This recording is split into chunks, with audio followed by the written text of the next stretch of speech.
Welcome back to science study centre. সবাই ভিডিওটা দেখার আগে সবার কাছে শেয়ার করে দিবে, সবাই যেন দেখতে পায়।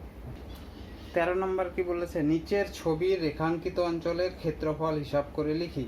দেখো 13-র 1 নম্বর একটা ছবি দেওয়া রয়েছে। এবার সেই বৃত্তটার কি বলেছে, বৃত্তটার ভিতরে একটা বর্গক্ষেত্র রয়েছে এ বি সি ডি, এবং বৃত্তটির ব্যাসার্ধের দৈর্ঘ্য কত বলেছে, 7 বলেছে। অর্থাৎ এই এ থেকে এখানের অর্ধেকটা, এগুলো কত করে, 7 করে। তাহলে সম্পূর্ণ কর্ণটা কত হবে, এসি কর্ণটা 14 সেমি হবে। তাহলে বৃত্তটির ব্যাসার্ধ হলো 7 সেমি। আমাদের বলেছে এই রেখাঙ্কিত অঞ্চল, অর্থাৎ এই যে কালো কালো দাগ দেওয়া রয়েছে, যার বইয়ের মধ্যে দেখো লাল দাগ দেওয়া রয়েছে, এটাকে বলে রেখাঙ্কিত অঞ্চল। এই রেখাঙ্কিত অঞ্চলগুলির ক্ষেত্রফল কত হবে? আমরা কি করব, সম্পূর্ণ বৃত্তের ক্ষেত্রফল থেকে যদি বর্গক্ষেত্রের ক্ষেত্রফলটা বাদ দিই, তাহলেই তো রেখাঙ্কিত অঞ্চল পড়ে থাকবে।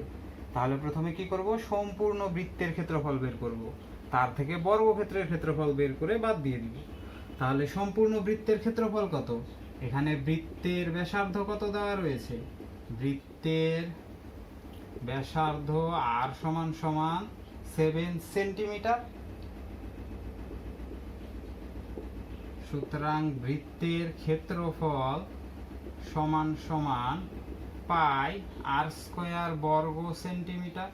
এবার মান বসিয়ে দিব, পাই এর জায়গায় 22/7, আর এর জায়গায় 7, মানে কত হবে, দুটো 7, একটা 7 একটা 7 ক্যান্সেল, 7/22 154 বর্গ সেমি।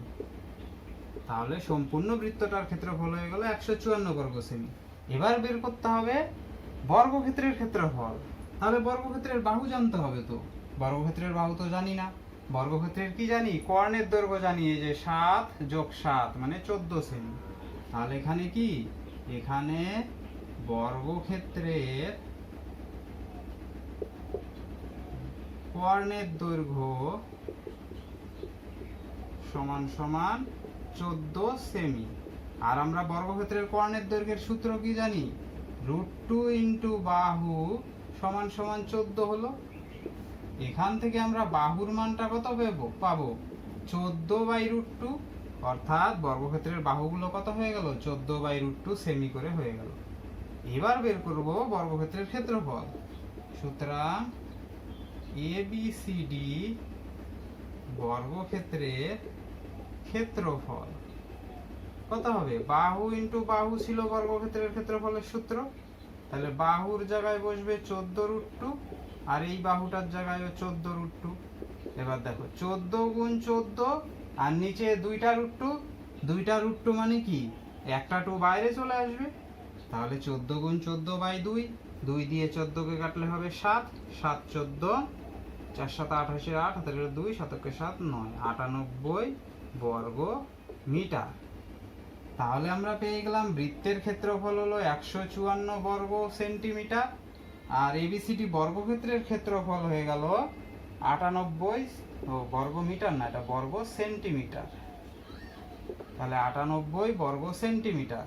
এবার এই দুটো বিয়োগ করে দিলেই আমাদের উত্তর চলে আসবে। তাহলে কি লিখতে হবে, সুতরাং রেখাঙ্কিত অঞ্চলের ক্ষেত্রফল, রেখাঙ্কিত অঞ্চলের ক্ষেত্রফল সমান সমান 154 - 98 বর্গ সেমি সমান সমান 56 বর্গ সেমি। তাহলে আমাদের রেখাঙ্কিত অঞ্চলের ক্ষেত্রফল হয়ে গেল 56 বর্গ সেমি। এটাই অ্যান্সার। 13-র 2 নম্বরটা দেখো, 4টা বৃত্ত দেওয়া রয়েছে এবং বৃত্তগুলির প্রত্যেকটির ব্যাসার্ধের দৈর্ঘ্য কত বলেছে, 3.5 সেন্টিমিটার। তাহলে এই রেখাঙ্কিত অঞ্চলগুলোর ক্ষেত্রফল কত হবে? তার মানে দেখো আমাদের এই 4টা বৃত্তের ক্ষেত্রফল বের করতে হবে। আবার 4টা বৃত্ত কি সমান? তো একটা বৃত্ত বের করে 4 দিয়ে গুণ করলে 4টা বৃত্তের ক্ষেত্রফল পাবো। অর্থাৎ 4টা বৃত্তের ক্ষেত্রফল থেকে কি বাদ দিতে হবে, এই যে দেখো এই বৃত্তের এই অংশটা বাদ দিতে হবে, এই অংশটা, এই অংশটা, এই অংশটা, এই অংশটা, এরকম 4টা অংশ। আবার এই অংশগুলো কিরকম দেখতে, একটা বৃত্তের 4 ভাগের 1 ভাগ।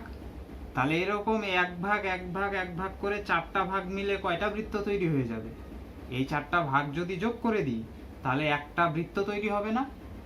এই ভাগগুলো হচ্ছে একটা বৃত্তের 4 ভাগের 1 ভাগ। তার মানে এরকম ভাগ কয়টা রয়েছে? 4টা। তাহলে এই 4টা ভাগ মিলে একটা বৃত্ত তৈরি হয়ে যাবে তো। তার মানে 4টা বৃত্ত থেকে আমাদের একটা বৃত্ত বাদ দিতে হচ্ছে, তাহলেই তো এই রেখাঙ্কিত অঞ্চলগুলো হয়ে যাবে। তাহলে আমরা কি করব? 4টা বৃত্তের ক্ষেত্রফল থেকে একটা বাদ দিব, অর্থাৎ 3টা বৃত্তের ক্ষেত্রফল বের করলেই আমাদের অ্যান্সারটা চলে আসবে। এইটাই হলো লজিক।